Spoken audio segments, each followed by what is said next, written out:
जब मैं 4th class से पास आउट होकर अपनी 5th क्लास के अंदर गया, 5th क्लास के अंदर मैंने अपनी स्कूल चेंज करी। पुरानी स्कूल को बाय बाय बोल के मैं नए स्कूल के अंदर आ गया। नए स्कूल का वातावरण ही कुछ ऐसा था कि वहाँ पर बहुत सारे हट्टे कट्टे किस्म के बच्चे पढ़ा करते थे। मतलब तुम समझ सकते हो, उनकी तोंदे बाहर निकली हुई रहती थी और उनके शरीर में ओवरऑल फैट बहुत ज्यादा था। जब मैंने उस स्कूल के अंदर एडमिशन लिया तो ऑब्वियस सी बात है, वो क्या बात होनी थी तुम्हें पता ही होगा कि उन लोगों ने मेरे को बुली करना स्टार्ट कर दिया, क्योंकि मेरा उस टाइम पर वेट बहुत ज्यादा कम था। हालांकि उस एज ग्रुप के बच्चे का जितना होना चाहिए उतना मेरा वेट था, पर फिर भी वो लोग मुझे बहुत ज्यादा बुली करने लग गए। पता नहीं क्यों, भाई हड्डी हड्डी तेरा वेट बहुत कम है, ऐसे वैसे। वो बुली मैंने 10 साल मैं जब 10th क्लास में आया तब तक मैंने उसको सहन करा। उसके बाद तो मेरी आदत पड़ गई थी, हाँ है बहन जो वेट ही तो कम है और तो क्या है। तो फिर मेरे दिमाग के अंदर आया ख्याल कि वर्कआउट स्टार्ट करते हैं, कि शरीर बढ़ाना है अब तो कैसे भी करके। तो डर्टी बल्किंग के ऊपर मैंने फोकस करना स्टार्ट कर दिया। मैं अनसन खाना खाने लग गया दबा के, कुछ भी कैलोरी सरप्लस मैंने इतना सारा कर दिया। कैलोरी सरप्लस, प्रोटीन, कार्ब्स, ये सब की नॉलेज मुझे जीरो थी उस टाइम पर, जब मैंने 10th पास आउट होकर वर्कआउट करना स्टार्ट करा। अगर तुम्हें इस चीज़ की नॉलेज है ना तो तुम अपने आप को लकी समझ सकते हो, क्योंकि ये नॉलेज बहुत ज़्यादा कम बच्चों को होती है। मैंने वर्कआउट करना स्टार्ट कर दिया और कैलोरी सरप्लस बहुत ज़्यादा बढ़ा दी। फिर 1 साल के अंदर ही मेरा ट्रांसफॉर्मेशन हो गया फिट टू फैट बॉडी के अंदर। I know it's crazy, but मेरी बॉडी के अंदर फैट इतना सारा इकट्ठा हो गया था कि मैं बिल्कुल ही शरीर मेरा कपड़ों के अंदर से फाड़ के दिखने लग गया था बाहर की तरफ। पर तोंद मेरी बिल्कुल कम थी, क्योंकि मैं वर्कआउट करता था। अगर मैं वर्कआउट भी नहीं करता, कैलोरी सरप्लस इंक्रीज कर देता ना, तो मेरी तोंद भी लटक जाती उन्हीं के जैसी। तो फिर एक चीज मेरे अंदर नहीं थी उनसे रिलेटेड, जो कि मेरी तोंद। वो लड़के मेरे पास ही आए वापस से, जब हमारा मिलना हुआ कभी कहीं ना कहीं जगह पे हुआ था, तो फिर वो मुझे भैया भैया बोलने लगे। जैसे एक बच्चा पापा को देख के क्या बोलता है, पापा पापा पापा बोलता है ना, तो वो भी मुझे वही बोलने लगे कि भाई यार शरीर बढ़िया बना लिया, ऐसे वैसे। तो मैं भी उनकी बातों के अंदर छड़ गया। तो लोग बाग भी मुझे कॉम्प्लीमेंट करने लग गए रास्ते चलते, भाई बॉडी अच्छी है तुम्हारी, एज के हिसाब से बहुत यंग, बहुत ज़्यादा ओल्ड दिखते हो, बढ़िया है ऐसे वगैरह।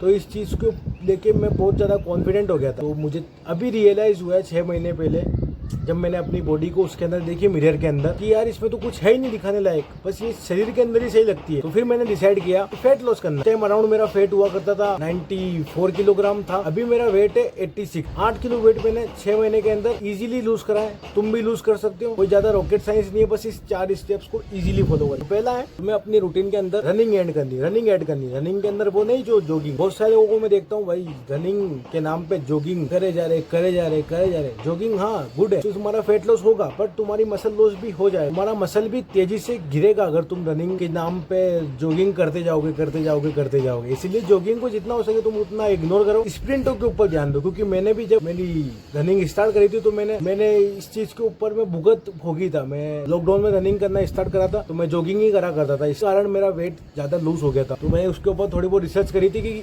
रनिंग से इतना बेनिफिट नहीं होता है जितना स्प्रिंटिंग से हो। तो मैं 400 मीटर के राउंड स्प्रिंटिंग के मारने लग गया। स्प्रिंटिंग से तुम्हारा टेस्टोस्टेरोन लेवल बूस्ट होगा, तुम्हारी पेल्विक फ्लोर जितनी भी नीचे की मसल्स है वो सारी इंक्रीज होगी और तुम्हारे एब्स भी विजिबल होने लग जाए। तो फर्स्ट पॉइंट हो गया रनिंग। तुम्हें अपने वर्कआउट के अंदर स्प्रिंटिंग ऐड करनी है। सेकंड पॉइंट इज तुम्हें अपने रूटीन के अंदर 10,000 स्टेप्स डेली के चलने हैं अगर तुम बहुत ज्यादा फैट हो। 10,000 स्टेप्स कैसे काम करते हैं मैं तुम्हें बताता हूँ। तुम अपने दिमाग के अंदर पहले तो गोल सोचते हो कि 5,000 कदम तुम्हें जाना है, 5,000 कदम तुम्हें आना है। वो हटाओ एक साइड तक। 1 घंटे के लिए तुम्हारा पर्पस तुम्हारी लाइफ को मिल जाता है कि ये काम तुम्हें करना ही करना है रोज। के बाद अगर तुम 10,000 कदम चलते हो, 10,000 कदम चलने के बाद में तुम्हारी 450 से 400 कैलोरीज आराम से बर्न हो जाती है, जो कि बहुत बड़ा नंबर है। 7 किलोमीटर कवर हो जाता है 10,000 स्टेप्स चलते 450 कैलोरीज तुम्हारी बर्न होती है इसके अंदर, 10,000 स्टेप्स के अंदर, जो कि बहुत सही है। अगर तुम कुछ भी नहीं करो, तुम अपनी डाइट में से कैलोरीज ना घटाओ,